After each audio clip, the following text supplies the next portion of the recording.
ইবনে আল Haytham অপটিক্সের জনক, যার জন্য আজ আমরা ক্যামেরা ও চশমা ব্যবহার করি। আপনি কি জানেন আমরা কিভাবে কোনো বস্তু দেখতে পাই? এ বিষয়ে হাজার বছরের পুরনো ভুল ধারণা কে ভেঙে দিয়েছিলেন? একাদশ শতকের বসরা শহরের এক মুসলিম বিজ্ঞানী ইবনে আল হাইথাম, পশ্চিমে যিনি আল হাজেন নামে পরিচিত। তাকে অপটিক্স বা আলোক বিজ্ঞানের জনক বলা হয়। তার আগে ইউক্লিড ও টলেমির মতো গ্রিক বিজ্ঞানীরা মনে করতেন আমাদের চোখ থেকে আলোকরশ্মি বেরিয়ে বস্তুর উপর পড়ে, তাই আমরা দেখতে পাই। ইবনে আল হাইথাম প্রথম পরীক্ষামূলকভাবে প্রমাণ করেন যে এর ঠিক উল্টোটাই সত্যি।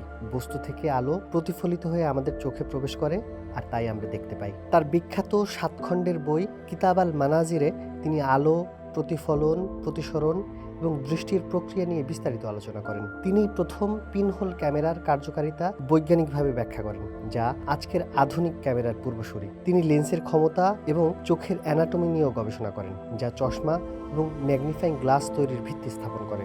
ইবনে আল হাইথামের বৈজ্ঞানিক পদ্ধতি ছিল তার সময়ের চেয়ে শত শত বছর এগিয়ে।